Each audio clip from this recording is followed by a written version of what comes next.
पपन्ति सर्वाणि च यदन्ति यदिच्छन्तो ब्रह्मचर्यमचरन्ति तत्ते पदं संग्रहेण ब्रवीम्योमिति यत्। आदर और सम्मान की योग्य समग्र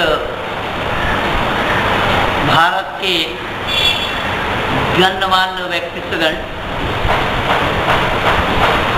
आज निरंतर कई वर्षों से मैं देख रहा हूँ या सुन रहा हूँ, इटावा के रहने वाले जिनका नाम मौलाना जर्जिश बताया जाता है, जिन्होंने अपने प्रवचन में बहुत कुछ भारतवासियों को, मूल रूप से भारत के बहुसंख्यक वालों को अनाप शनाप कहा है। यहाँ तक कि इस राष्ट्र के मर्यादा पर आंच लगाने में ज़रा सा भी जिन्होंने संकोच नहीं किया। उनके कई कैसेट को मैंने सुना, लगभग 2.5-3 घंटे का है उसका पूरा प्रवचन। आज से 2 साल पहले मैंने इस मौलाना का उत्तर दिया था बिहार के चंपारण जिला में, लेकिन उसकी व्यापकता नहीं बन पाई। हमारे लोग उसको सही ढंग से कैसे तैयार करके प्रस्तुत नहीं कर पाए।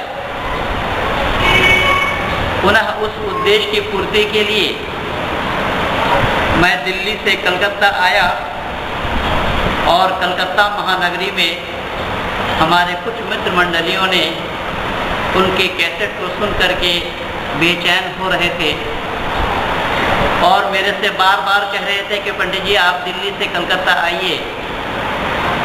इसका जवाब देने वाला आज तक कोई बना नहीं, न किसी ने जवाब दिया है।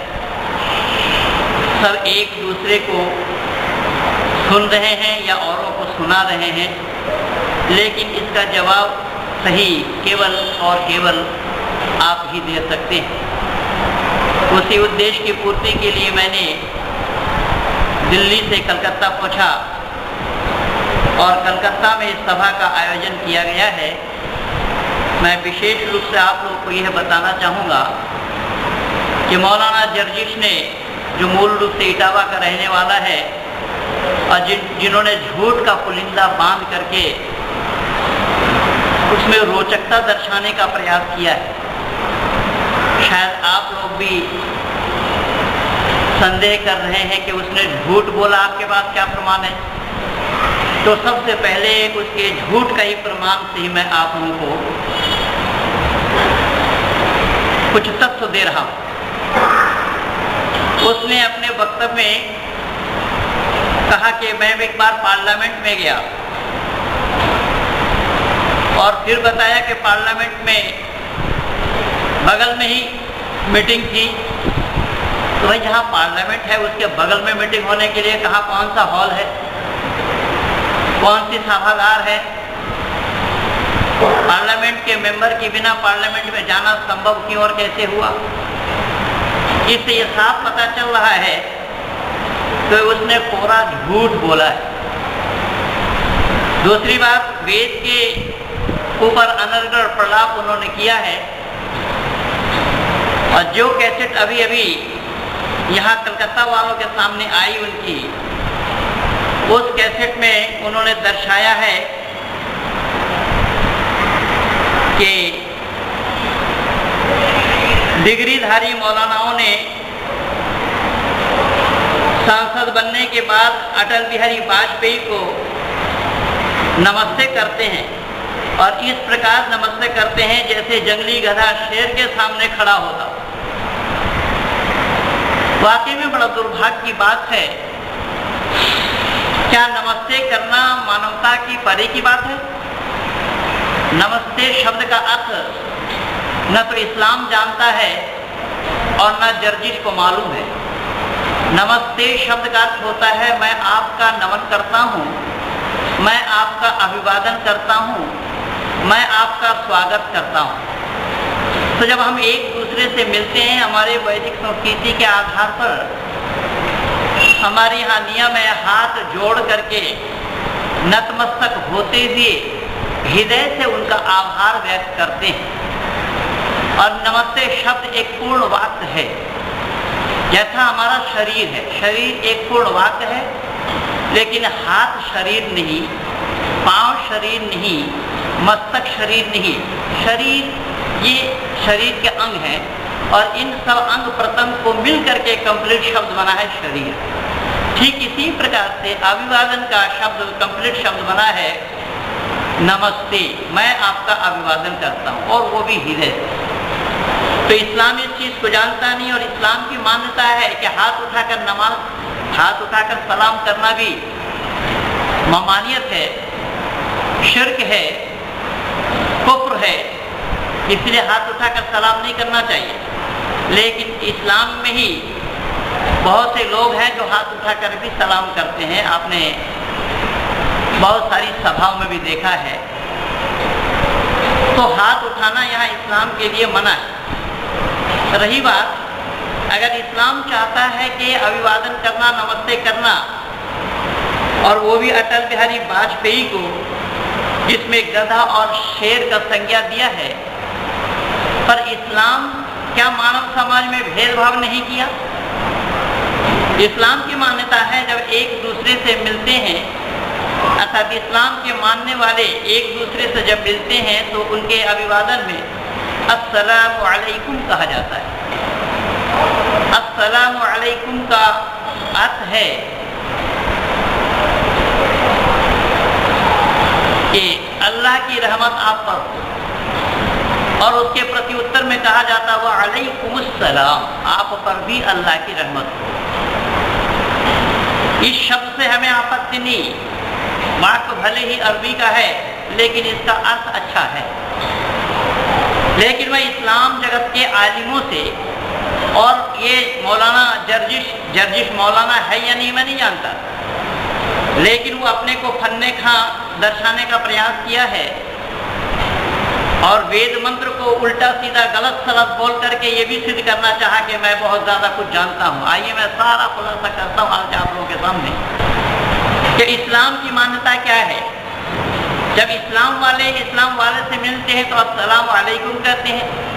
अब जब कोई गैर इस्लामी या गैर मुस्लिम इस्लाम से मिले या इस्लाम वालों से मिले, मुसलमान से मिले, और इत्तेफाक से वो गैर मुस्लिम पड़ोस में रहने के कारण उसने इस्लामिक सारा तौर तरीका को भी सीखा है, और उसने किसी मुसलमान को कहा अस्सलामु अलैकुम, तो क्या मौलाना जर्जिश जानते हैं कि उसको जवाब क्या देना चाहिए? बहुत अच्छे मौलानाओं को मालूम नहीं है। शरीयत का कहना है कि उसको वालेकुमुस्सलाम न कहो, क्या कहना होगा? तो शरीयत का कहना है उसको कहना पड़ेगा हदाकल्लाह, अल्लाह आपको हिदायत दे। फिर ये समानता की बात कहाँ से आई? तो इसका मतलब मानव समाज में भेदभाव पैदा हुआ, लेकिन नमस्ते शब्द के अंदर में भेदभाव नहीं है। चाहे यहाँ, क्योंकि यहाँ मुस्लिम गैर मुस्लिम में कोई शब्द नहीं है, यहाँ हिंदू गैर हिंदू में कोई शब्द नहीं है, यहाँ मानव समाज से ताल्लुक है, मानव समाज से नाता है, मानव समाज से रिश्ता है। एक इंसान जब दूसरे इंसान से मिलता है वो उसका अभिवादन करता है, वो उसके सामने नतमस्तक होता है, वो उसके सामने हृदय से अपने भाव को व्यक्त करता है। ये मानवता का प्रतीक है। लेकिन न तो जर्जिश ने इसको जाना और न ही इस्लाम के मानने वालों ने इसको जाना। अभी तो इस्लाम ने भेदभाव पैदा किया है, एक दो जगह नहीं है। ऐसे इस्लाम व्यक्ति पूजा की बातें करता है। इस्लाम में एक ईश्वर बात तो है ही नहीं है। इस्लाम में व्यक्ति पूजा है। व्यक्ति पूजा कैसा? तो उदाहरण के रूप में कुरान साक्षी है, कुरान गवाह है कि अगर अल्लाह को कोई पाना चाहता है तो क्या करना पड़ेगा? तो कुरान कहता है वातिउल्लाह वातिउर रसूल, इताअत करो मेरी और मेरी रसूल की। कुल इन कुंतुम तुहिब्बूनल्लाह फत्तबिऊनी युहिब्बुकुमुल्लाहु व यग़फिर लकुम ज़ुनूबकुम वल्लाहु गफूरुर रहीम। अगर पाना चाहते हो अल्लाह को तो नबी की पैरवी करो। नबी की पैरवी किए बिना कोई भी अल्लाह को नहीं पा सकता। और जहाँ तक मैं समझ रहा हूँ, कुरान के आयत को मैंने जिस अंदाज से सुनाया, औज़िद अलैहि वरत्तिलिल कुरान तरतीला, अल्लाह ने जिक्र फरमाया कुरान को पढ़ना चाहिए तरतील के साथ, कायदे के साथ। यह कायदा भी जर्जिश को मालूम नहीं है, उसकी पढ़ी हुई आयत भी स्पष्ट नहीं है, वो कुरान जानता है यानी मुझे संदेह। तो मैंने निवेदन किया कि वो कह रहे हैं कि अभी हालात ठीक नहीं है, मैं तो दिल्ली में इस्लाम का या मोहम्मद का परचम लहराना चाहता हूँ।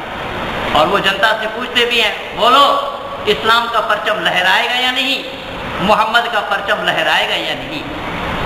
अफसोस की बात है कि रहते हैं भारत में और भारत का परचम उसे रास नहीं आया, अर्थात भारतीय झंडा उसको रास नहीं आया।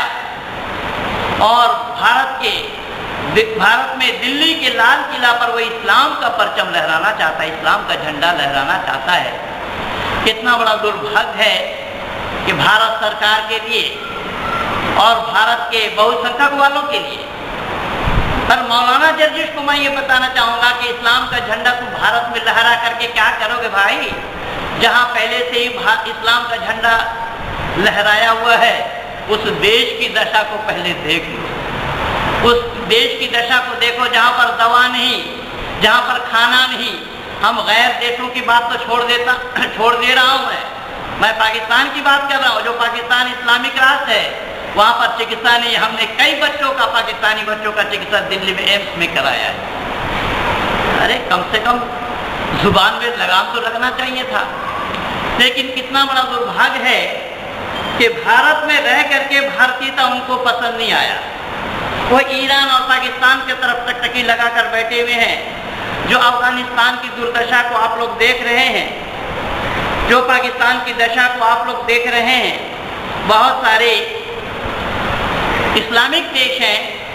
गद्दाफी को आप लोगों ने भी जरूर देखा, 42 साल तक केवल सोना बटोरा और उसकी पत्नी 1.5 क्विंटल सोना लेकर के भागी, तो उसको पता तक नहीं लग पाया। ये हुस्न मुबारक के हालात क्या है, इससे पहले भी जितने हुए हैं उन सब की दशा क्या है, जुल्फिकर अली भुट्टो जैसे लोगों की दशा क्या हुई, यहिया खान की दशा क्या हुई, ये तो सब दुनिया वालों ने देखा है। लेकिन जहाँ तक झंडा लहराने की बात है, तो आदि सृष्टि से ओम का, परमात्मा का मुख्य नाम ओम है और वैदिक संस्कृति में ओम का झंडा भारत के रहने वालों ने पहले से ही लहराया है। जब कालांतर में इस देश को मुसलमानों ने कब्जा किया या अपना वर्चस्व कायम किया, हो सकता है कि उन दिनों में उस ओम के झंडा को हटाया गया होगा, इस्लाम का झंडा लहराया होगा।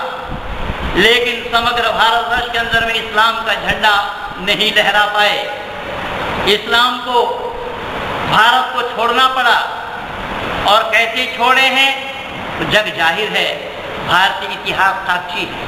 उसके बाद आया ईसाइयों का झंडा, और ईसाइयों का झंडा भारत में कब तक लहराया ये सबको विदित है, दुनिया के लोग सभी जानते हैं। लेकिन ओम का झंडा आदि सृष्टि से जैसा था आज भी वैसा है, आगे भी वैसा ही रहेगा, क्योंकि वेद मुकद्दस में परमात्मा ने मनुष्य मात्र को उपदेश दिया है। ये नहीं कि केवल हिंदुओं का उपदेश है वेद के अंदर, जैसा कि कुरान में केवल उपदेश मुसलमानों का है, ऐसा उपदेश वेद का नहीं है। वेद में आया सूर्य चंद्रमा सौधाता यथा पूर्व कल्पया, ये सूर्य चंद्रमा जैसे पहले भी थे, अब भी हैं और आगे भी रहेगा। तो ये ओम का झंडा पहले भी लहरा रहा था, आज भी लहरा रहा है, और धरती खत्म होने तक यानी प्रलय तक ओम का झंडा लहराता ही रहेगा।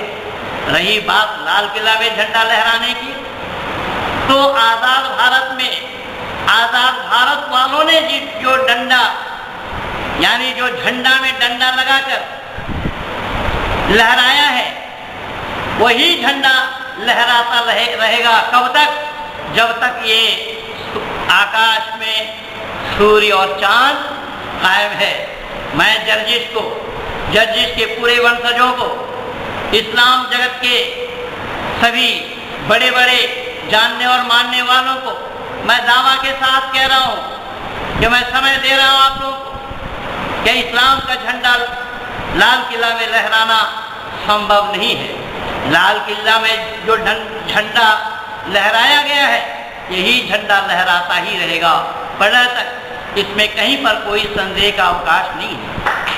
चाहे वो हमारी सरकार एनडीए का हो, चाहे वह सरकार यूपीए का हो, चाहे आने वाला सरकार कोई भी कोalition सरकार हो, अगर आपको इस्लाम का परचम लहराना था तो आज यूपीए सरकार में सबसे पहले आपको मना करना चाहिए था सलमान खुर्शीद को, सबसे आप पहले मना करना चाहिए था आपको राशिद अलवी को, शकील अहमद को, मुख्तार अब्बास नकवी को, या शहनवाज हुसैन को, या तो फिर अब्दुल्ला बुखारी को, या तो उमर अब्दुल्ला को, जो इस्लाम के मानने वाले हैं।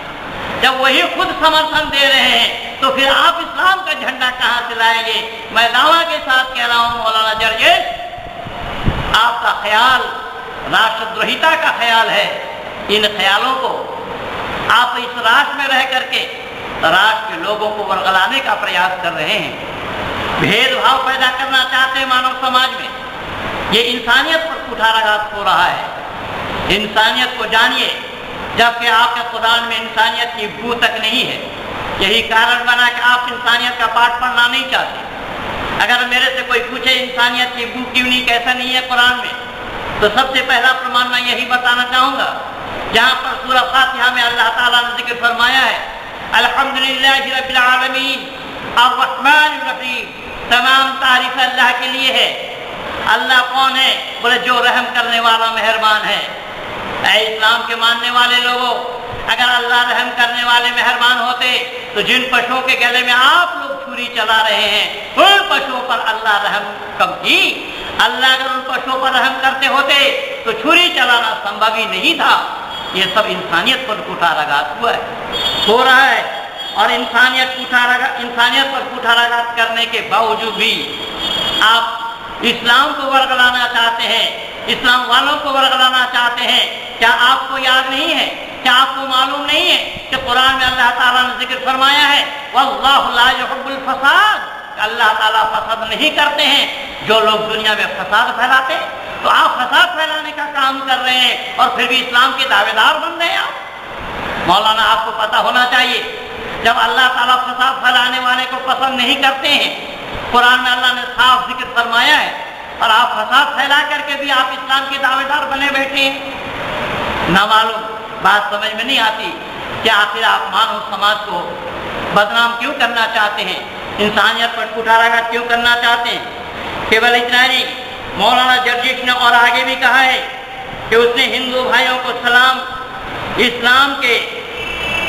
इस्लाम में आने की दावत दी है। अब आइए जरा हम विचार करें कि मौलाना जर्जिश ने हिंदुओं को इस्लाम का दावत दिया है और कहा है कि हमेशा सच्चाई की ओर चलने वाला धर्म मजहब इस्लाम, ये आसमानी किताब कुरान हिंदू धर्म ही नहीं, कुरान में कोई बदलाव नहीं आया। सभी किताबों तौरात, ज़बूर, इंजील और कुरान में, इंजील में तब्दीली हुई है, वेद में, रामचरितमानस में और विभिन्न किताबों में तब्दीली हुई है, पर कुरान में कोई तब्दीली नहीं हुई। और उसकी हिफाजत अल्लाह करेंगे, यह अल्लाह ने गवाह दिया है। जिस आयत को मौलाना जर्जिश ने भी बताने का प्रयास किया कि नहनु नज़्ज़लना ज़िक्र व इन्ना लहू लहाफ़िज़ून, कुरान में अल्लाह ने जिक्र फरमाया है कि मैंने इसकी जिक्र की है और इसकी हिफाजत मैं ही करूँगा। तो जो मौलाना जर्जिश हिंदुओं को इस्लाम का दावत दे रहे हैं, मैं एक एक करके जवाब दे रहा हूँ, आप लोग जरा धैर्यपूर्वक सुनिए और जहाँ तक संभव है इस्लाम वालों को सुनाइए और जर्जिश तक इन खबर को भेजने का प्रयास कीजिए। इस्लाम की दावत दे रहे हैं। क्या इस्लाम से पहले धरती पर कोई धर्म नहीं था? क्या धरती पर कोई धर्म अगर है तो वो कब से है? इससे ये साफ जाहिर हुआ ना तो इस्लाम वालों को धर्म के बारे में पता है, ना ही जर्जी जानते हैं धर्म होता है क्या है। आइए मैं धर्म का प्रसार आप लोगों के सामने प्रस्तुत कर रहा हूँ। धर्म क्या है, धर्म किसको कहा जाता है, और उस धर्म को जाने बिना धर्म का अपनाना क्यों और कैसा संभव है। धर्म है आदि सृष्टि से। धर्म शब्द का अर्थ होता है धारण करना। किसे धारण करना? जो तीनों काल में बराबर है, भूत भविष्य और वर्तमान, तीनों काल में जो बराबर सबके लिए है, जो सत्य है, उसे धारण करना। अगर इसे धारण करने का नाम धर्म है तो इस्लाम में कौन सी ऐसी नई बात है जिस नई बातों के लिए मौलाना जर्जिश इस्लाम का दावत दे रहे हैं गैर मुस्लिमों को। कुरान में अल्लाह ने जिक्र फरमाया है, वातिउल्लाह वातिउर रसूल, इताअत करो अल्लाह की और अल्लाह के रसूल की। कुरान कहता है या अय्युहल्लज़ीना आमनू वब्तगू इलैहिल वसीला वजाहिदू फी सबीलिल्लाहि अम्वा। अल्लाह को पाने के लिए वसीला ढूंढना पड़ेगा और अल्लाह तक पहुंचाने के लिए मोहम्मद वसीला है। यही है दुर्भाग्य मानव समाज के लिए। इसका नाम धर्म नहीं है। धर्म क्या है उसको पहले जानना पड़ेगा। सूर्य और चंद्रमा प्रकाश देने में, रोशनी देने में, गर्मी देने में किसी के साथ भेदभाव नहीं करता, अपितु मानव मात्र के लिए नहीं, समग्र प्राणी मात्र को बराबर रूप से अपने गुण को प्रदान करता है। धर्म ईश्वर प्रदत्त होता है, व्यक्ति विशेष के द्वारा धर्म चलाया हुआ नहीं होता। जो इस्लाम इसको नहीं जानता, ईसाइयत को भी मालूम नहीं, ये लोग नहीं जानते हैं कि धर्म होता क्या है। मनु महाराज ने धर्म का लक्षण गिनाते हुए बताया है, धृति क्षमा दमु अस्तेयम शौचम इंद्रिय निग्रह धीर विद्या सत्यम अक्रोध दशकम धर्म लक्षणम। धर्म के 10 लक्षण हैं। धृति धैर्य धारण करना, क्षमा माफ कर देना, दमो दमन करना, नफ्स को काबू में रखना, अस्तेय चोरी न करना, शौच पवित्रता, पाक साफ रहना, इंद्रिय निग्रह इंद्रियों को काबू में रखना, मेधा बुद्धि विद्या सच्चाई और गुस्सा न होना, ये 10 धर्म के लक्षण। और इन लक्षणों को मनु महाराज ने ये नहीं कहा कि ये लक्षण केवल सनातनियों में हो, ये लक्षण केवल भारतीयों में हो, ये लक्षण किसी मुल्क वालों के लिए हो। किसी व्यक्ति विशेष का नाम नहीं आया, कोई वर्ग विशेष का नाम नहीं आया, कोई संप्रदाय विशेष का नाम नहीं आया। ये मनुष्य मात्र के लिए है। जिस मनुष्य के अंदर में ये 10 लक्षण दिखलाई दे वो धार्मिक है। लेकिन जितने भी ये फिरका हैं, जितने भी मतवाद हैं, जितने भी मजहब हैं, जितने भी रिलीजन हैं, ये लोग इन सच्चाई को नहीं जानते।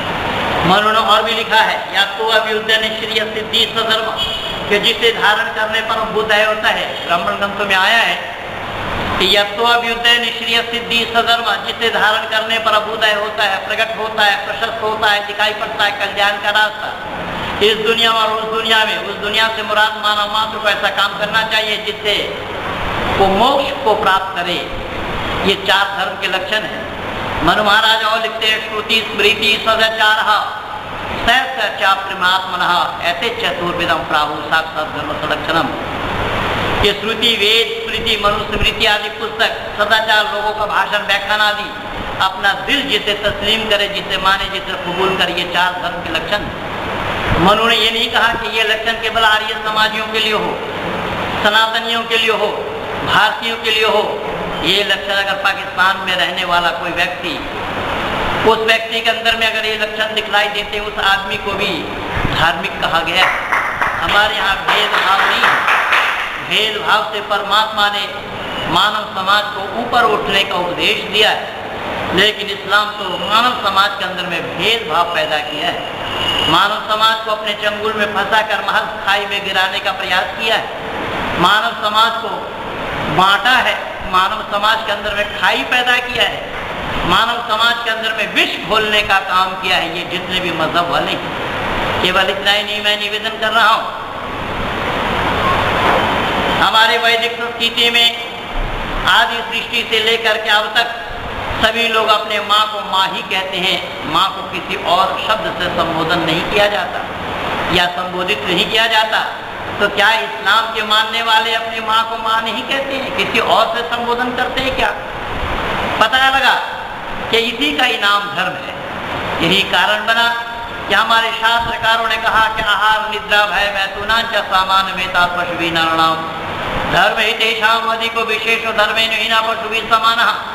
कि आहार निद्रा भय और मैथुन ये चार चीज मानव मात्र के लिए है, चार चीज पशु मात्र के लिए। हम आहार करते हैं, पशुओं को भी चारा डालना पड़ता है। हम निद्रा जाते हैं, पशुओं को भी सोते हुए देखते हैं। भय इंसान को है, पशुओं को भी डर है। सेक्स पावर, संतान उत्पत्ति करने की क्षमता मानव में है और पशु में भी है, लेकिन मानव मात्र के साथ जुड़ा हुआ है धर्म। यही कारण बना धर्म जुड़ा होने के कारण कि माँ को माँ ही जानता है और मानता है। क्या इससे इस्लाम अलग है? क्या इससे ईसाईयत अलग है? क्या इससे जैनिज्म अलग है? क्या इससे बौद्धिज्म अलग है? जितने भी संप्रदाय इससे कोई अलग नहीं है। सब ने माँ को माँ कहा, माँ को माँ माना, इसी का इनाम धर्म है। इसीलिए मानव ही केवल जानता है कौन मेरी माँ है, कौन मेरी बहन है, कौन मेरे पिता है, कौन मेरे इष्ट है, कौन मेरे मित्र हैं, कौन मेरे भाई हैं, कौन अपना है, कौन पराया है। ये केवल और केवल धर्म को जानने वाला, धर्म पर आचरण करने वाला ही जानता है। और ये समग्र मनुष्य मात्र के लिए परमात्मा ने ये उपदेश दिया है। क्या इससे इस्लाम अलग हो सकता है? क्या इससे इस्लाम ये कह सकता है कि हाँ तुम लोग अपने माँ को माँ मानते हो, हम माँ को कुछ और नामों से पुकारते हैं? क्या ऐसा होना संभव है? अगर ऐसा कहीं करने लगे तो क्या होगा? तो मैं और कहीं ना जाता हुआ कुरान से ही हवाला दे रहा हूँ। कुरान के अंदर में अल्लाह ताला ने जिक्र फरमाया, वलक़द ज़रअना लिजहन्नम कसीरम मिनल जिन्न वल इंस लहुम क़ुलूबुन ला यफ़क़हून बिहा वलहुम आयुनुन ला युबसिरून बिहा वलहुम आज़ानुन ला यस्मऊन बिहा उलाइका कल अनाम बल हुम अदल व उलाइका हुमुल गाफ़िलून। 90 पारा सूरह अनफ़ाल के अंदर में अल्लाह ताला ने जिक्र फरमाया कि मैंने कुछ जिन और इंसान को बनाया, कसीर अनेक तादाद में, अनेक संख्या में, जिनके लिए जन्नत और जहन्नुम को भी बनाया। जहन्नुम में किन्हें डाला जाएगा? जहन्नुम में उन्हें डाला जाएगा। लहुम क़ुलूबुन ला यफ़क़हून बिहा, मैंने जिसको कल्ब दिया है, आत्मा दिया है, रूह दिया है, सोल दिया है, पर उनसे वो चिंतन और विचार नहीं करते। वलहुम आयुनुन ला युबसिरून बिहा, मैंने आँख दिया है जिन चीज़ों को देखने के लिए, उन चीज़ों को जो इंसान नहीं देखता हो। वलहुम आज़ानुन ला यस्मऊन बिहा, मैंने कान दिया है जिन बातों को सुनने के लिए, इंसान ऐसी बातों को जो ना सुनता हो। उलाइका कल अनाम बल हुम अदल व उलाइका हुमुल गाफ़िलून, कि वो गफलत में है, घाटे में है, खसारे में है। उनका मिसाल यहाँ तक कि वो 4 पाँव वाला जानवर से भी बदतर है। कौन? जिसके अंदर में इंसानियत नहीं है। तो इंसानियत शब्द आया है उनसियत से, तो इंसान उसके अंदर में है जो इन सब बातों को मानता है, उसका नाम इंसान पड़ा। तो इंसान कौन है? कि जिसके अंदर में इंसानियत है। तो इंसानियत के दायरे में आया क्या क्या? माँ को माँ जानना मानना स्वीकार करना, पिता को पिता जानना मानना स्वीकार करना, बहन को जानना मानना स्वीकार करना। यानी कल्ब से, आँख से, कान से जो उपदेश अल्लाह ने दिया है, जैसा कि कुरान का कहना है, जो मैं अभी अभी आयत प्रस्तुत किया है सूरह अनफाल का, तो अल्लाह ने कहा कि इन बातों को जो नहीं मानता वो 4 पाँव वाला जानवरों से भी बदतर है। क्या मौलाना जरजेश आप अपना गिनती किसमें करेंगे? इंसान में, या 4 पाँव वाला जानवरों से भी बदतर बतलाया गया, गुजरा बतलाया, उसमें गिनती शामिल करेंगे आप अपने को? तो यहाँ पर समग्र बनी नौ इंसान के लिए उपदेश है, यहाँ पर समग्र मानव समाज के लिए उपदेश है। फिर उस मानव समाज को आप हिंदू में, मुस्लिम में बांट क्यों और कहते रहे हैं? तो क्या खुदा के पर खुदगारी नहीं हो रहा है? इसीलिए मैंने निवेदन किया कि इस्लाम तो जानता ही नहीं है कि धर्म होता क्या है। रही बात कि सब में परिवर्तन हुआ है, तौरात, ज़बूर, इंजील में परिवर्तन हुआ, वेद में परिवर्तन हुआ, आदि आदि में परिवर्तन हुआ। मौलाना जरजेश आप ही नहीं, आपके समग्र इस्लाम वालों को मालूम नहीं है कि वेद में परिवर्तन होना संभव ही नहीं है। आज से नहीं, मैं 2004 से मौलाना आपके डॉक्टर जाकिर नाइक को मैं निरुत्तर कर रखा हूँ। जाकिर नाइक को मैं ओपन चैलेंज दे रखा हूँ। आज तक मैदान में नहीं आया, सामने नहीं आया। उसके पीए जयेश पटेल से मेरी कई बार वार्तालाप हुई है। समय देने के लिए वादा किया, फिर भी मुकर गए। मैंने कहा कि ठीक है, आप लोगों को दिल्ली आना नहीं पड़ेगा, मुझे बंबई जाना नहीं पड़ेगा, वीडियो कॉन्फ्रेंस कर लो। तो उसमें आज तक वो हिम्मत नहीं जुटा पाए कि वीडियो कॉन्फ्रेंस के माध्यम से दुनिया वालों को सच्चाई बताए। इस्लाम का झूठा फसाना छोड़ दो मौलाना। मैं दावा के साथ कह रहा हूँ, आपको ये पता नहीं है। अगर आप कहते हैं कि तौरात में, ज़बूर में और इंजील में परिवर्तन हुआ है, तो क्या वो किताब अल्लाह की नाजिल की हुई नहीं थी? अगर अल्लाह की नाजिल की हुई थी तो उसमें परिवर्तन क्यों और कैसे हुआ? अगर आप कहेंगे कि इंसानों ने मिलावट की, तो मौलाना पहले तो सवाल आपसे ये है, और इसी बात पर मेरा डिबेट हुआ है अब्दुल्ला तारी के साथ। यूट्यूब के ट्रुथ विजडम 2008 में वो सारा कैसेट लगा हुआ है, आप भी देख लेना मौलाना, हो सके तो अपने साथी संगियों को दिखा देना। वेद की बात तो आप छोड़िए, वेद तो आप वेद का वातक नहीं जानते हैं, ना आपका समग्र इस्लाम समाज जानता है वेद को। वेद की बात छोड़िए, कुरान से पहले तौरात, ज़बूर और इंजील ये किताबें हैं, दाऊद, मूसा और ईसा पर अल्लाह ताला ने नाजिल की है। तो पहली जो किताब है तौरात, पहली किताब में कौन सी बात की कमी रह गई थी जो ज़बूर में पूरी की? तो फिर अल्लाह का ज्ञान पूरा हुआ या अधूरा हुआ? तो जब अल्लाह ही अधूरा है, अल्लाह का ज्ञान भी अधूरा होगा। यही तो अल्लाह है कि वमकरू वमकरल्लाहु वल्लाहु खैरुल माकिरीन। एक दो जगह नहीं, 4 जगह अल्लाह ने जिक्र फरमाया कुरान के अंदर में कि मकर करते हो तुम, मैं भी मकर करता हूँ, मैं तुमसे ज्यादा मकर करने वाला हूँ। और मकर के माने होता है धोखा, इसीलिए मकर करने वाले को मक्कार कहा जाता है। और यह मक्कार के लिए कुरान में अल्लाह ताला 4 बार कह रहे हैं अपने लिए कि तुम मकर करते हो, मैं तुमसे ज्यादा मकर करने वाला हूँ। इसीलिए मौलाना मैं आपसे पूछना चाहता हूँ कि पहली किताब में कौन सी बात की कमी रह गई थी जो दूसरी किताब में अल्लाह ने उसको पूरी की? दूसरी किताब में फिर क्या कहना अल्लाह भूल गए थे तो तीसरी में पूरी की? तीसरी किताब में कौन सी बात अल्लाह से छूट गया था जो चौथी भी पूरी की? फिर अल्लाह का ज्ञान पूरा कैसे होगा? रही बात हिफाजत की, तो तौरात, ज़बूर और इंजील को अल्लाह ने अगर भेजा, अल्लाह की दी हुई कलाम है, तो उस अल्लाह की दी हुई कलाम में परिवर्तन होने का कोई सवाल ही पैदा नहीं होता। इसलिए कलामुल्लाह क्या होता है इस्लाम नहीं जानता है। कलामुल्लाह वेद कुरान है, आप कह रहे हैं, तो कुरान कलामुल्लाह है। इसकी पड़ताल भी जब आप वेद के सामने करेंगे तो आपको सच्चाई का पता लगेगा। कलामुल्लाह कुरान नहीं है, कलामुल्लाह वेद है। इसलिए मैं आपसे फिर पूछना चाहूँगा, अगर आप कहेंगे कि इंसानों ने इसमें मिलावट कर दी, इंसान ने इसमें मिलावट किया है, तो मैं आपसे ये पूछना चाहता हूँ कि कलामुल्लाह है अल्लाह की कलाम, और अल्लाह के कलाम में अगर इंसान मिलावट कर दे तो क्या इंसान से यानी अल्लाह से बड़ा इंसान नहीं हो जाएगा? तो अल्लाह के कलाम में मिलावट होना संभव ही नहीं है। यही कारण बना कि वेद में मिलावट होना संभव नहीं है। मिलावट तो बहुत दूर की बात है। आप अगर कलम का नींव रख देंगे उसे किसी भी एक अक्षर के ऊपर, तो नींव रखने से अक्षर बन जाएगा। नासिका, वचनों नासिका शब्द आ जाएगा वहां पर। व्याकरण के सूत्र के आधार पर, अष्टाध्यायी के सूत्र के आधार पर वहां पर वो अक्षर बन गया, नाक से उच्चारण करने वाला अक्षर बन गया, जिसको आप साकीन कहते हैं। जो साकीन है, उच्च है, साइलेंट है, जिसको अंग्रेजी में साइलेंट कहा जाता है, वहां पर अक्षर बन गया। तो यही आधार है कि वेद में मिलावट न हुई है, न होना संभव है। और कयामत तक मैं समय दे रखा हूँ कि वेद में मिलावट करके कोई माई का लाल दिखा दे। निवेदन कर रहा हूँ, जो इस्लाम के लिए आप दावत दे रहे हैं, इस्लाम धर्म नहीं है, इस्लाम अपने आप में एक मतवाद है। मैं नहीं कह रहा हूँ, मैं कुरान से ही आपको आयत प्रस्तुत कर रहा हूँ। कुरान के अंदर में 30 की पारा है, 114 सूरतें हैं, 6666 आयतें हैं। पारा नंबर 7 सूरह अनआम आयत नंबर 14 में अल्लाह ताला ने जिक्र फरमाया है कुल इन्नी उमिरतु अन अकूना अव्वल मन अस्लम ला तकूनन्न मिनल मुशरिकीन।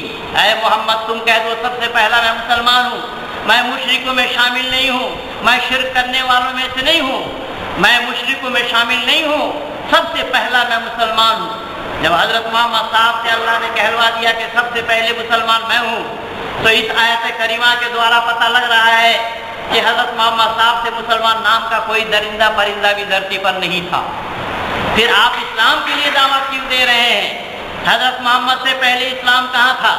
हजरत ईसा मसीह से पहले ईसाइयत के जानने और मानने वाले कौन थे? महात्मा बुद्ध से पहले बौद्धिस्ट कौन था धरती पर?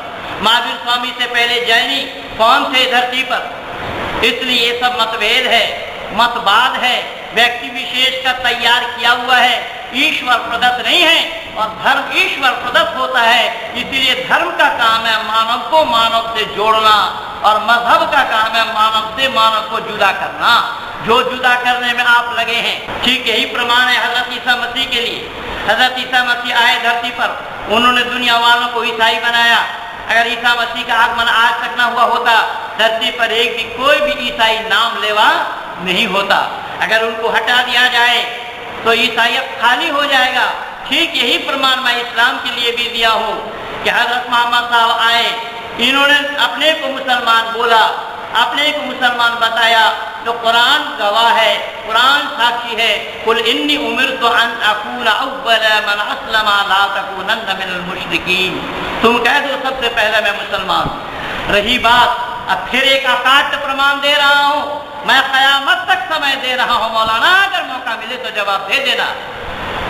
आप ये बताइए कि इस्लाम से पहले कुरान था क्या? आप ये पहले ईसाइयत से पहले बाइबल धरती पर आया था क्या?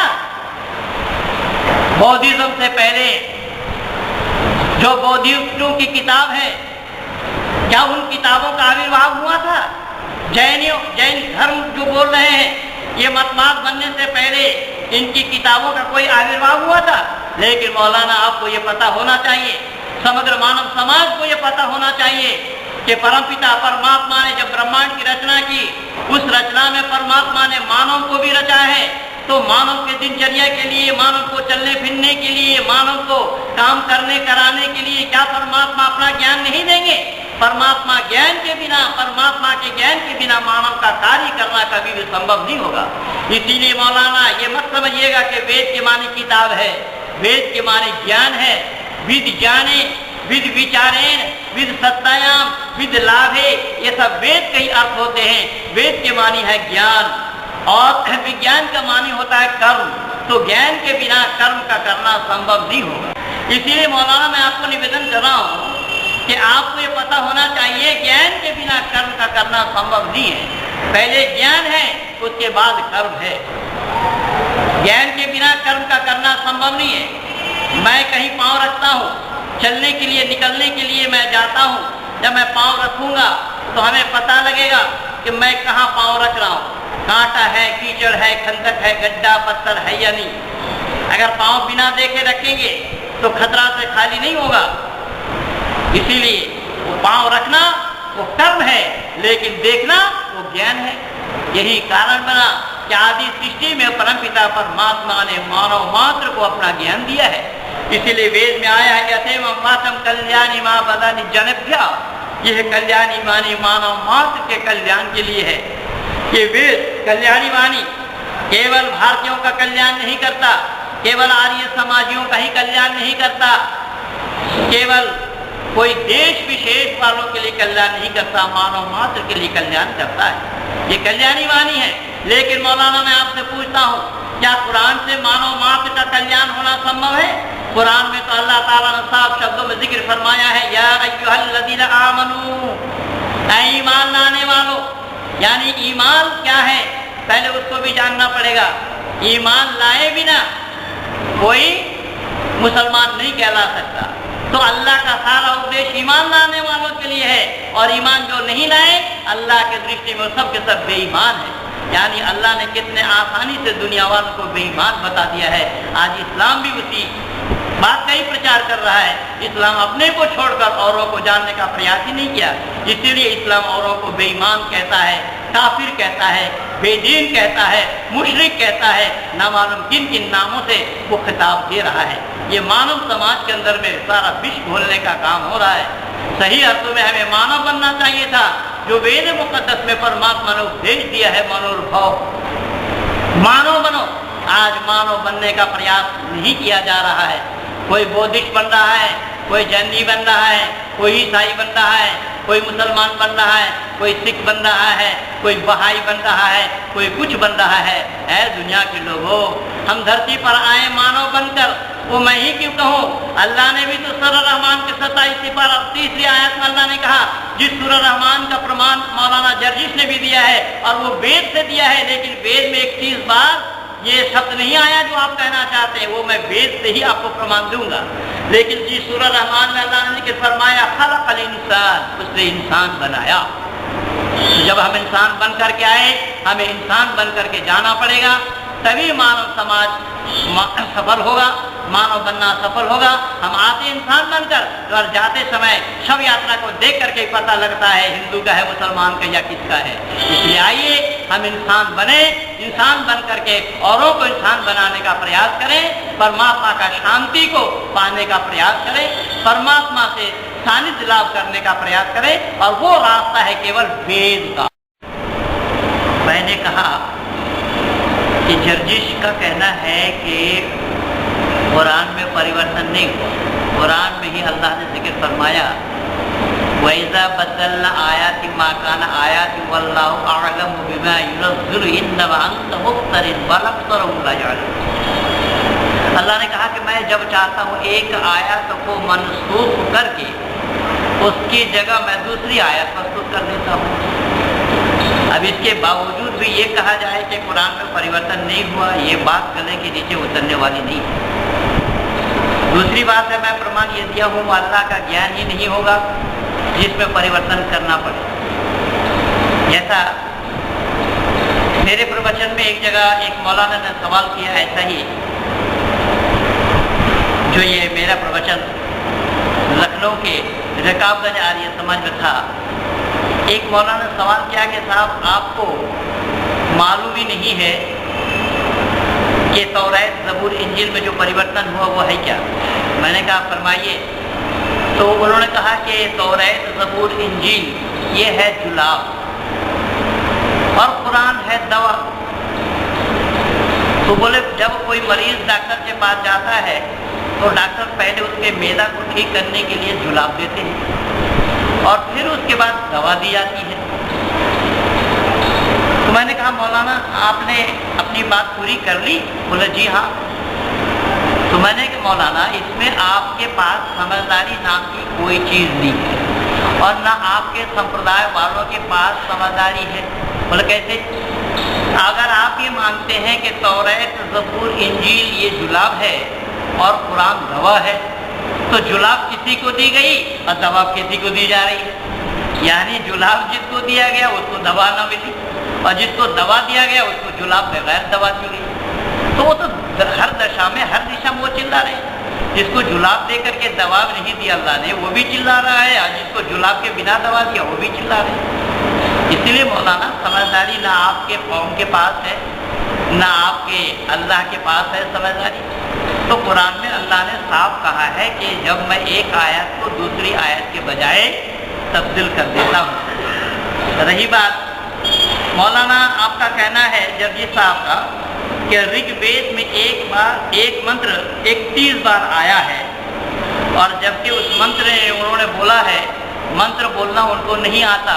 आइए वो मंत्र क्या है वो मैं आप लोगों को उस मंत्र का पाठ करके सुना देता हूँ। और मौलाना ने इस मंत्र को कुरान के साथ मिलाने का भी प्रयास किया है कि ऋग्वेद के ये मंत्र अंदर में ये मंत्र आया है 31 बार और कुरान में भी एक शब्द आया है 31 बार। और वेद व्यास ने बोला, उन्होंने वेद व्यास का नाम लिखा कि वेद व्यास ने लिखा है कि अंतिम पैगंबर अंतिम ऋषि आने वाला, जबकि ऋषि शब्द ही काफिराना है।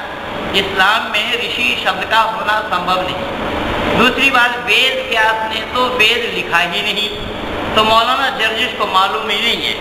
और वो मंत्र क्या है उसको ज़रा सुने तो आप लोगों को भी सच्चाई का पता लगेगा। वो मंत्र है ऋग्वेद के मंडल 19वां सूक्त है। प्रतीतम मरुमध्वरम गोपीठाय प्रभूयसे मरुद्धिरग्न आगाही। इसका भावार्थ है कि जो भौतिक अग्नि प्रसिद्ध सूर्य और विद्युत रूप करके पवनों के साथ प्रदीप्त होता है, वो विद्वानों को प्रशंसनीय बुद्धि से हर एक क्रिया का सिद्धि व सबकी रक्षा के लिए गुणों के विज्ञान पूर्वक उपदेश करता है या सुनना चाहिए। ना ही देवो न मत्य महत्सव कृतम परः मरुद्धिरग्न आगाही। यहाँ पर इसका भावार्थ है परमेश्वर को सर्वोत्तमता से उत्तम महिमा व कर्म अपार है, इसके उनका पार कोई नहीं पा सकता। जिसकी बुद्धि व विद्या है उसके अनुसार समाधि योग युक्त प्राणायाम से जो कि अंतर्यामी रूप करके वेद और संसार में परमेश्वर में अपनी रचना स्वरूप व गुण व जितने अग्नि आदि पदार्थ प्रकाशित किए हैं उतने ही जान सकता है, अधिक नहीं। अर्थात इसमें भी स्पष्ट है कि ये वेद मंत्र जो आया है ये यहाँ भाव न मालूम उन्होंने मरुद्ध क्या अर्थ लिया है, और कुरान से उन्होंने दिया है कि एक शब्द 31 बार आया, और कुरान में आया है सूरह रहमान 27 से 12 में फबिअय्यि आलाइ रब्बिकुमा तुकज़्ज़िबान, जिसका अर्थ है तुम अपने परवरदिगार की कौन सी नेमत को झुठलाते हो। तो यहाँ परमात्मा की कौन सी नेमत को झुठलाते हो ये शब्द आया है, और यहाँ जो वेद मंत्र आया है इसका अर्थ के साथ उसका मेल कहाँ है। तो जब दोनों के अर्थ एक नहीं है तो 31 बार आए 31,000 बार आए, क्या मतलब हुआ इसका? भाई दोनों एक हो तब तो बात थी, रही बात। जबकि वेद में 31 बार नहीं आया और मौलाना कहते 31 बार आया है, तो वेद के बारे में पहले मौलाना को पढ़ना चाहिए, जानना चाहिए कि वेद है क्या। इसलिए मैं मौलाना को ही नहीं अपितु समग्र इस्लाम जगत को दावत दे रहा हूँ, और मैं भी इस्लाम छोड़ करके इसी वेद को पाते हुए अपने जीवन को सफल बनाया हूँ। डॉक्टर जाकिर नाइक से मेरा निरंतर चल रहा है। मौलाना फारूक खान जिन्होंने कुरान का हिंदी अनुवाद लिखा है, उनके साथ भी मेरा डिबेट हुआ है 2004 के 1 अगस्त में खारी बावली आर्य समाज में। मैं समग्र इस्लाम जगत को दावत दे रहा हूँ कि वेद के आगोश में आ जाइए। वेद में परमात्मा ने उपदेश दिया है कि नाना अपन सविधते आयनाया, अनेक रास्ता सही नहीं है, सही और सच्चा रास्ता केवल एक है। इसीलिए वेद मानव मात्र का चहुमुखी विकास चाहता है, वेद मानव मात्र का कल्याण चाहता है। वेद मानव मात्र के कल्याण के लिए परमात्मा का उपदेश है। वेद में कोई वर्ग विशेष के लिए, जाति विशेष के लिए, संप्रदाय विशेष के लिए कोई उपदेश नहीं आया है। इसलिए जहाँ पर भेदभाव न हो, उसी भेदभाव पूर्ण चीज़ों को छोड़कर जहाँ पर मानव मात्र का चहुमुखी विकास की बात की जाती हो, जहाँ पर कोई संप्रदायवाद की चर्चा नहीं, केवल और केवल मानवता की बात है, तो मानव मात्र को चाहिए उसी परमात्मा का उपदेश जो कि आदि सृष्टि से है, आदि काल से है, मानव मात्र के भाषा में है, मानव मात्र के लिए है।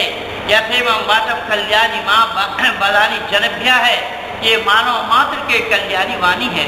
मानव मात्र को चाहिए उस परमात्मा के कल्याणी वाणी को अपने जीवन में उतार कर मानव अपना जीवन को सफल बनाए। आगे मौलाना जर्जी साहब कहते हैं यदि आदर्श बनाना हो तो मोहम्मद को बनाओ, उनसे सीखो कि बड़ी बीवी के साथ कैसा रहना होता है। खदीजा जो 40 वर्ष की थी, मोहम्मद 25 वर्ष के थे, और छोटी बीवी आयशा जब 9 वर्ष की थी तो हज़रत मोहम्मद 54 वर्ष के थे, उनके साथ कैसा रहना होता है। ये मौलाना जर्जिश ने कहा कि अगर मॉडल बनाना है तो मोहम्मद को बनाओ। मैं आज दुनिया वालों के सामने ये उजागर करना अपना सौभाग्य समझता हूँ कि मौलाना साहब, अगर आपको मॉडल बनाना है, आदर्श बनाना है, तो क्या ऐसे आदमी को आदर्श बनाना चाहेंगे आप जो खुद अपनी आयु 25 वर्ष की हो और 40 वर्ष आयु वाली महिला से, दो पति जो पास कर चुकी थी पहले खदीजा, उनके साथ विवाह करना? ये स्वास्थ्य के लिए भी हानिकारक है और रोगग्रस्त होने का एक तरीका है, विज्ञान विरुद्ध है। मौलाना, अगर आपके पास कोई आपका बेटा हो और मैं दावा के साथ कह रहा हूँ आप गृहस्थी हैं, क्या आप अपने बेटे की शादी उसके 25 वर्ष की आयु में 40 साल की लड़की के साथ या महिला के साथ, विधवा के साथ करना चाहेंगे? तो जब आप खुद उस काम को करना नहीं चाहेंगे, उसे ही आप मॉडल मान रहे हैं। बताइए, इससे बड़ी हैरानी की बात और क्या हो सकती है? केवल इतना नहीं, मैं और भी बताना चाहूँगा कि आपने यहाँ पर यह आंकड़ा भी गलत दिया है। हजरत मोहम्मद साहब जब 52 साल के थे तब उन्होंने 6 साल की आयशा, जो अबू बकर की लड़की थी, उनसे विवाह किया था। विवाह करने के बाद 3 साल उनको अबू बकर के घर में रहने के लिए दिया। जब वो 9 साल की हुई तो 9 साल के बाद ही वो ससुराल आई, अर्थात 52 उनके थे, 6 उनके थे, 6 से 9 हुए, ये 52 से 55 हुए। तो 55 साल की आयु में 9 साल की अबोध बालिका के साथ मुबाशरत करे या संभोग करे, तो बतलाइए आज के दिन में पुलिस उसको पकड़ती या नहीं पकड़ती? अब इसे ही आप आदर्श मान रहे हैं, इस्लाम इसे आदर्श मान रहा है।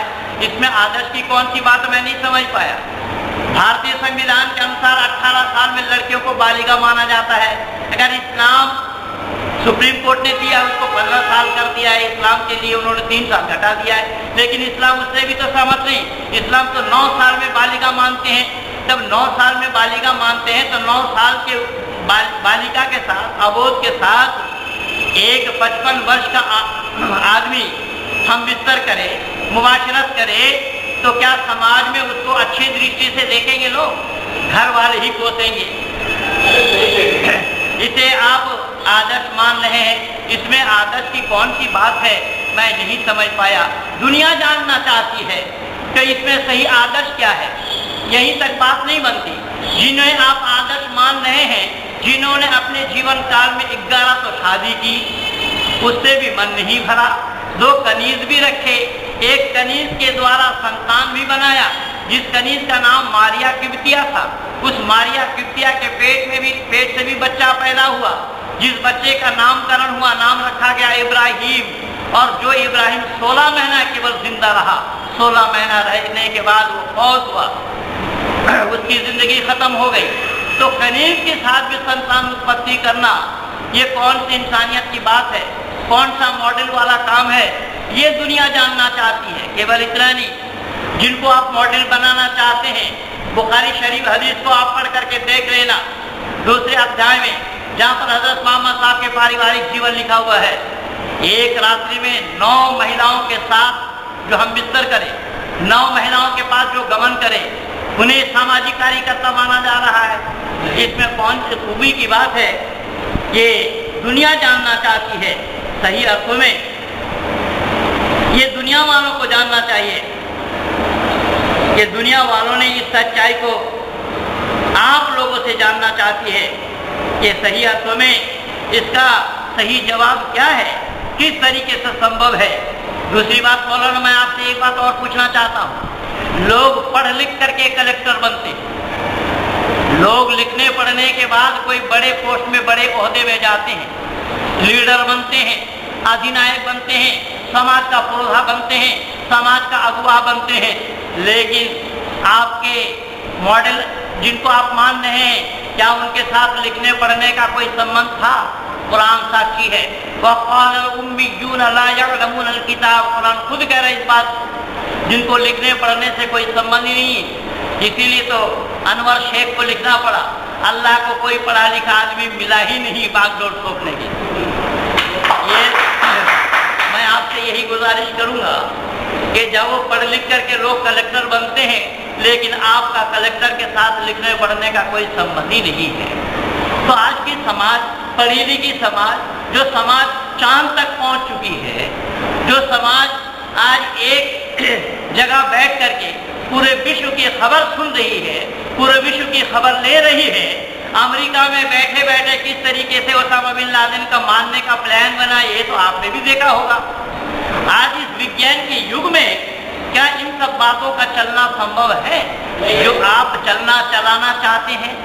तो मॉडल बनने के लिए कुछ काबिलियत भी तो हो, मॉडल बनने के लिए कुछ योग्यता तो हो, मॉडल बनने के लिए उसके अंदर में कुछ खूबी तो हो। क्या उन खूबी को लोग देखना नहीं चाहेंगे?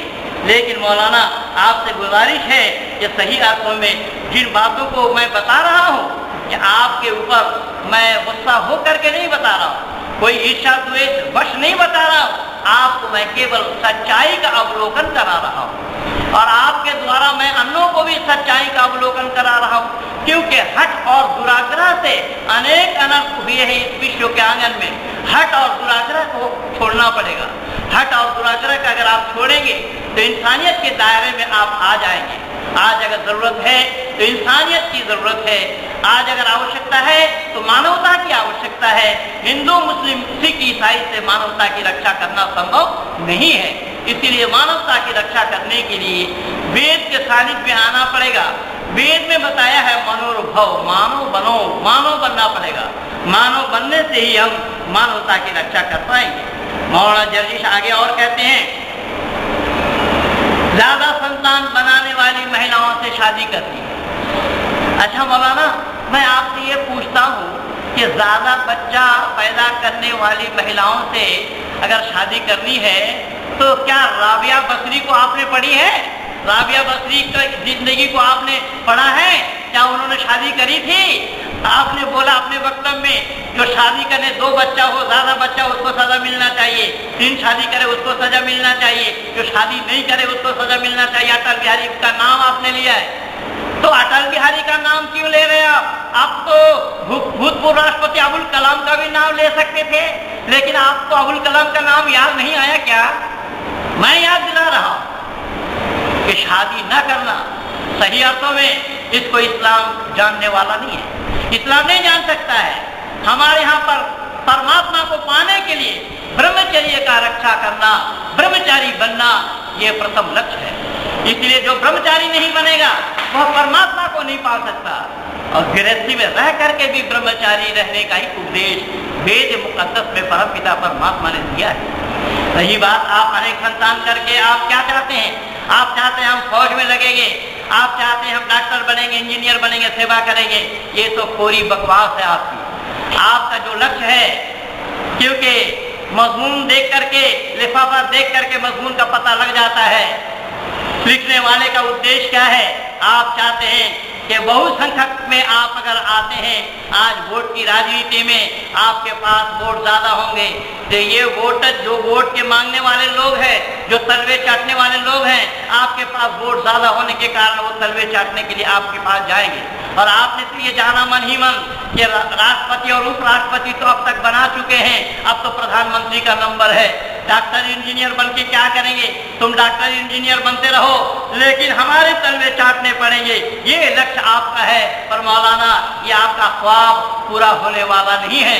भारत के बहुसंख्यक वाले, भारत के वैदिक धर्मी आपके मंशा और उद्देश्य को जान चुके हैं। आपका यह मंशा कभी भी सफल होने वाला नहीं है। भारतवर्ष के अंदर में आपका उद्देश्य घिनौनी उपदेश है। आपका उद्देश्य बहुत दुर्भावपूर्ण उद्देश्य है। आप अपने उद्देश्य को सही अर्थों में, अगर भारत में भारतीय बनकर के आप रहना चाहते हैं, तो भारतीय का ये इसमें प्रतीक आपके उद्देश्य में नहीं मिल रहा है। इसीलिए आपको ये पता होना चाहिए कि भारत का कानून व्यवस्था भी कितनी लचीला है। जो 2 शादी करे हिंदू, उसको 7 साल का सजा, और जो 4 शादी करे मुसलमान, उसको कोई कानून नहीं उसके लिए। और जो 2 शादी करता है, उसको 3 पत्नी का मालिक एक पुलिस अफसर उसको अरेस्ट करता है। और जो 4 पत्नी लिए बैठे हैं विचारपति, वो 2 पत्नी वाले को 7 साल का सजा सुनाते हैं। इससे बड़ा दुर्भाग्य और क्या होगा? इसलिए मौलाना मैं आपसे प्रार्थना करूंगा कि अगर इस सच्चाई को आपको जानना हो तो अटल बिहारी वाजपेयी को छोड़िए, आप भूतपूर्व राष्ट्रपति अबुल कलाम के साथ अपना नाता जोड़िए। अबुल कलाम से ही आप सीख पाएंगे उनका शादी न करने का उद्देश्य क्या है। आप अपने ख्वाबी जिंदगी में जो बहक रहे हैं, ये बहकना आपको पड़ेगा नहीं। वो एक राज पुरुष है। अबुल कलाम को ना मालूम दुनिया के किन की राष्ट्रों ने प्रलोभन दिया, लेकिन उन्होंने अगर काम करना चाहा, केवल और केवल भारतवर्ष के लिए काम करना चाहा, ऐसे मनीषी को मैं जितना भी धन्यवाद दूंगा उतना ही कम और थोड़ा होगा। ये मत समझिएगा कि इस्लाम वालों पर हमारा कोई द्वेष है। अरे अब्दुल हमीद के लिए, अशफाकुल्लाह खान के लिए जो जगह हम अपने दिल में रखे थे, आज भी वही जगह है, लेकिन कोई अशफाकुल्लाह खान बन करके आना नहीं चाहता। इसलिए मौलाना ये मत समझिए, मैं बार बार आपसे निवेदन कर रहा हूँ कि ब्रह्मचर्य रहने से फायदा क्या है। ब्रह्मचर्य रहने से राष्ट्रीयता का प्रचार और प्रसार किस तरीके से हो पाता है, कि इस राष्ट्र को समृद्धशाली हम किस तरीके से बना सकते हैं, यह आपको किसी गैर मुस्लिम से सीखना नहीं पड़ेगा। इस्लाम के दावेदार मौलाना, इस्लाम के दावेदार भारत के भूतपूर्व राष्ट्रपति महामहिम अबुल कलाम साहब से आप सीखिए, जो कि उनको मिसाइल मैन के नाम से दुनिया ने जाना है।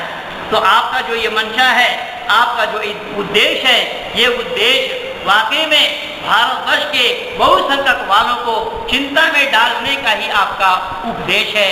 मौलाना, मैं आपसे प्रार्थना करूंगा, गुजारिश करूंगा कि सही अर्थों में आप भी अपना कल्याण चाहते हैं तो वेद के सानिध्य में आइए। वेद से ही परमात्मा को पाया जाना संभव है। वेद से ही मानव जीवन को सफल बनाना संभव है। वेद से ही मोक्ष को प्राप्त करना संभव है। कुरान से परमात्मा को पाया जाना संभव नहीं है, क्योंकि अल्लाह को पाने के लिए वातिउल्लाह वातिउर रसूल कहा है। अल्लाह को पाने के लिए वहाँ ये बताया गया है, या अय्युहल्लज़ीना आमनू वत्तक़ू इलैहिल वसीला। हमारे यहाँ पर परमात्मा को पाने के लिए किसी बिचौलिया की आवश्यकता नहीं है, आप डायरेक्ट परमात्मा को पा सकते हैं। परमात्मा कौन है, पहले उसको जानना पड़ेगा। परमात्मा कौन है, पहले अगर उसको हम जानेंगे तो परमात्मा का पाया जाना संभव है। लेकिन मौलाना, मैं चलते चलते आपसे एक सवाल और करना चाहूँगा। जब कुरान साक्षी है, कुरान में अल्लाह ने जिक्र फरमाया है कि वमा खलक़तुल जिन्न वल इंसा इल्ला लियअबुदून। अल्लाह ताला ने कहा कि मैं जिन और इंसान को बनाया मेरी इबादत के लिए। पर मौलाना, अल्लाह ने अगर जिन और इंसान को बनाया अल्लाह की इबादत के लिए, लेकिन मौलाना आपको ये भी तो पता है या नहीं, मैं नहीं जानता, पर पता हो तो मुझे जवाब दीजिए।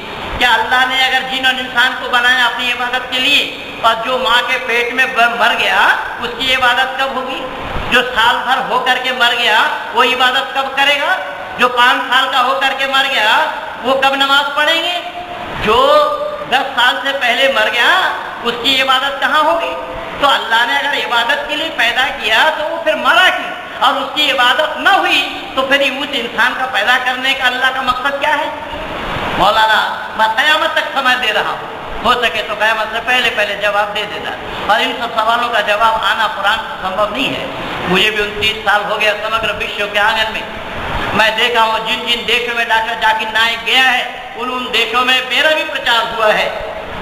उन देशों के अंदर में वेद का डंका मैं भी बजा करके आया हूँ। जाकिर नाइक को खुला चैलेंज देने के बावजूद भी आज सामने नहीं आया आज तक। एक बार मेरे से बात हुई, वो कहा कि आप 1 लाख उपस्थिति दे सकते हैं तो मैं आ सकता हूँ। मैंने कहा 1 लाख उपस्थिति क्यों मान रहे हैं आप?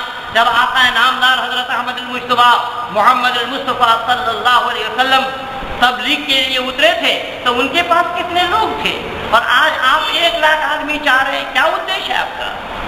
आपका उद्देश्य केवल अपना फोटो खिंचवाना है आपका उद्देश्य। और आप तो जितने भी अपने सभा में करते हैं वो सब मजारी वाला खेल हम लोग भी जानते हैं, सब आपका ही आदमी होता है। जब मैं इस्लाम स्वीकार करने के लिए तैयार हो रहा हूँ, मुझे क्यों बनाना नहीं चाहते आप?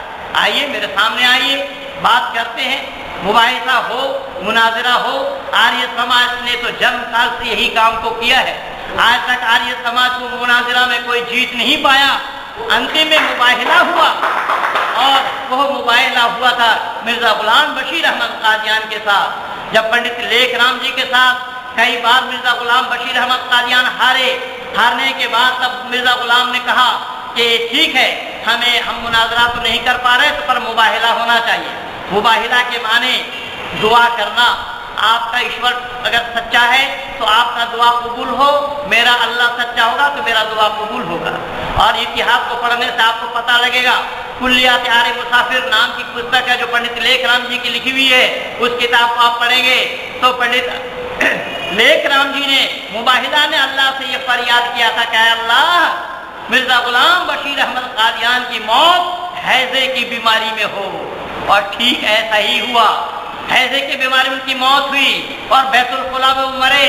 और बैतुल खुला में मरने से, और वो जो नबूवत का दावा करते थे और उसका नियम यही है, आज इसीलिए पाकिस्तान में उन कादियानी को गैर मुस्लिम माना है, मुसलमान उनको नहीं माना है। उसका कारण यही है कि नबूवत पाने का जो दावा करते हैं उनकी जहाँ मृत्यु होती है वहाँ उनका मज़ार बनता है, और पखाना में मज़ार बनना संभव नहीं है। इसलिए मौलाना पंडित लेखराम जी की वो मुबाहिला वो सत में परिवर्तित हो गया, सत में बिल्कुल शुमार हो गया, और दुनिया वालों ने देखा, इस बात को दुनिया वालों ने जाना है। इसलिए मैं भी आज आप लोगों को दावत दे रहा हूँ कि वेद ही ईश्वरीय ज्ञान है या कुरान ईश्वरीय ज्ञान है, इसी पर हमें चर्चा कर लेनी चाहिए, और जो सही है उसको धारण कर लेना, ये मानवता है। इसीलिए मौलाना मैं तो आपसे ये कहूँगा और यही निवेदन करूँगा कि यारफुल इंसान बिल मामलात ला बिस्सौम व सलात, कि शरीफ आदमी का पहचान उसके मामलात से है, उसके बर्ताव से है, रोज़ा नमाज से आदमी को पहचाना नहीं जाता। मौलाना जर्जिश का कहना है कि हिंदू समाज वाले शादी तो करते हैं, पत्नी की रक्षा करना नहीं। ईसाइयों में शादी होती नहीं, क्यों हज़रत ईसा मसीह ने खुद ने नहीं किया। अब हिंदू शादी करते हैं, पत्नी की रक्षा नहीं करते। इस संदर्भ में मैं मौलाना जर्जिश से यही कहना चाहूँगा कि वैदिक रीति में शादी नहीं होती है, हमारे यहाँ निकाह भी नहीं होता, हमारे यहाँ विवाह संस्कार होता है। और विवाह संस्कार में पति पत्नी को दोनों को सामने बिठाकर मधुपर्क कराया जाता है, पत्थर के ऊपर पांव रख करके वादा कराया जाता है कि आपके परिवार में किसी प्रकार की कोई भी आपत्ति आ जाए, मैं इस पत्थर जैसा अडिग होकर के उनका मुकाबला करूंगी।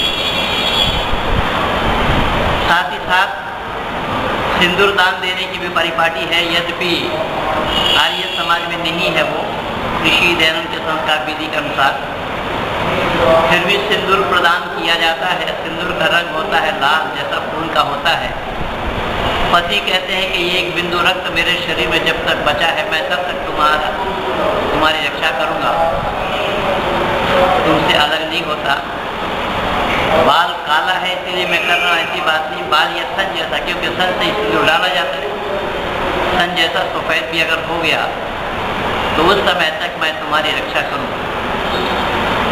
और उसी रक्षा के अंतर्गत ही मर्यादा पुरुषोत्तम राम ने सीता को जब रावण ने उठा लिया तो समग्र लंका में मर्यादा पुरुषोत्तम राम ने आग लगा दी।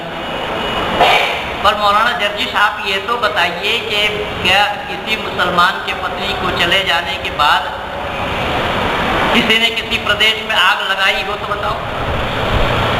केवल इतना ही नहीं, जिस मॉडल की बात आप कर रहे हैं, आपके हुजूर ने एक गुलाम को खरीदा जिसका नाम था जैद, लोग उसे जैद बिन मोहम्मद भी कहते रहे।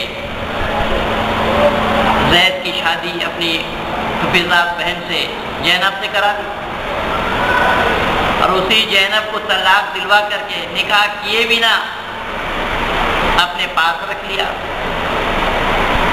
लोगों में कानाफूसी होने लगी तो अल्लाह तबारक तआला ने गवाही दे डाली कि मैंने आसमान में निकाह करा। पर मौलाना मैं आपसे ये पूछना चाहता हूँ कि जैनब की शादी अल्लाह ने कराई अपने हबीब से, तो गवाह कौन कौन थे और मेहर कितना रखा गया था? क्योंकि मेहर दे बिना पत्नी का बनना संभव ही नहीं है, उससे मुबाशरत भी संभव नहीं है। ये सब साक्षी कुरान है। तो आपको बेतुकी बातें करने की आदत है। मर्यादा पुरुषोत्तम राम, जिनके मर्यादित पुरुष कहा गया, उनके मर्यादा के जितने भी बखान किया जाए बहुत कम और थोड़ा है। अपने पिता का आदेश का पालन करने के लिए जिन्होंने राजपाट को ठोकर मारी, क्या मौलाना दर्जी साहब को याद नहीं है कि राजपाट को पाने के लिए औरंगजेब ने अपने पिता को बंदी बनाया, अपने भाई को कत्ल किया? मर्यादा पुरुषोत्तम राम की मर्यादा की बात आप कर रहे हैं। शायद आपको भारतीय इतिहास के बारे में कुछ भी पता नहीं, इसलिए तो मैं बार बार आप लोगों को आह्वान कर रहा हूं कि कई बार जब मैं अपने किसी मित्र मंडली के घर में जाता हूं, बहुत सारे मौलाना लोग हमारे दोस्त हैं, पर आपने दोस्ती के नाम से झूठी बात कही। आपने कहा कि मुलायम सिंह इटावा का है, मैं भी इटावा का हूँ। उससे जब बात करते हैं वो भड़का खाना चाहता है, गाय का गोश्त खाना चाहता है। बोला अच्छा लगा मौलाना, ये आपकी बातों से मैं विश्वास नहीं करता बातों को, और झूठ है, क्योंकि शिवपाल जी कट्टर आर्य समाजी हैं, उनके जो बड़े भाई हैं। बहुत बार उनके परिवार में जाने का सौभाग्य हमें प्राप्त हुआ है यज्ञ कराने के लिए। जो याज्ञिक परिवार है उन परिवार के लिए आप ऐसी बात करते हैं बेतुकी, ये मर्यादा की बात नहीं। तो मैं निवेदन कर रहा था, कैसे मौलाना जो बहुत सारे हमारे दोस्त हैं कई बार अपने घर में ले जाते हैं, बच्चा हुआ है तो मेरे से कहते हैं आप इस बच्चे के लिए दुआ कीजिए। तो मैं उनसे पूछता हूँ मौलाना ये तो बताओ कि मैं बच्चे के लिए दुआ जो करूँ, क्या औरंगजेब बनने के लिए दुआ करूँ या राम बनने के लिए दुआ करूँ? तो सारे हमारे दोस्त कहते हैं कि नहीं साहब, आपको बुलाने का मकसद तो यही है, आप राम बनने की दुआ कीजिए। तो ये है मर्यादा। इसलिए मैं आपको परेशान न करता हुआ दावत दे रहा हूँ, निमंत्रण दे रहा हूँ, पर खाने के लिए नहीं, लोटा ले लेकर के मत आ जाइएगा। मैं आपको दावत दे रहा हूँ वेद के सानिध्य में आने, वेद के शरण में आने के लिए। वेद के शरण में जो आया है उसका जीवन उद्धार हो गया, मानवता की रक्षा उन्होंने कर ली। बहुत सारे प्रमाण इतिहास के पन्नों में मौजूद हैं। आप भारतीय इतिहास को पढ़िए, जिससे आपको सच्चाई का पता लगेगा। आपको पुनः दावत देते हुए अपनी बातों को, परमात्मा आप सभी को सद्बुद्धि दे, लेकिन परमात्मा सद्बुद्धि देते भी उसी को है जो परमात्मा के रास्ते पे चलता है। आप तो परमात्मा के विरोधी हैं, परमात्मा आपको सद्बुद्धि देंगे भी नहीं। भले ही हमारे भाई लोग कहें सद्बुद्धि दे, लेकिन परमात्मा आपको सद्बुद्धि देंगे नहीं। क्यों? क्या आप अल्लाह वाले ठहरे, और अल्लाह का कहना है फी कुलूबिहिम मरदुन फज़ादहुमुल्लाहु मरदा वलहुम अज़ाबुन अलीमुन बिमा कानू यक्सिबून। अल्लाह ताला जिसको चाहते हैं हिदायत देते हैं, जिसको चाहते हैं गुमराह करते हैं। इसीलिए आपके दृष्टि में हिदायत वही है जहां पर पक्षपात की गुंजाइश है। मौलाना, मैं आपको सच्चाई जानने के लिए निवेदन कर रहा हूँ, आह्वान कर रहा हूँ। मैं आपसे ये भी नहीं कहना चाहता कि आप कुरान को छोड़िए, मैं ये भी नहीं कहता कि आप इस्लाम को त्याग दीजिए, पर इस्लाम में रहते हुए भी तो वेद को जाना जा सकता है, और जो सही लगे, जो अच्छा लगे उसको कबूल कर लेना। अरबी जुबान में मैं कहा करता हूँ खुदू माँ सफा वर्गा माँ कगर, यानी जहाँ कहीं भी सफाई हो उस सफाई को ले लेना, जहाँ कहीं भी गंदगी हो उस गंदगी से बाज आना। इसीलिए फिर मैं कहूँगा शरफ इंसान बिल इल्म वल अदब ला बिल माल वल नसब। शरीफ आदमी का पहचान उसके इल्म और उसके बर्ताव से है। रुपया पैसा से, खानदानी वजाहत से आदमी को पहचाना नहीं जाता।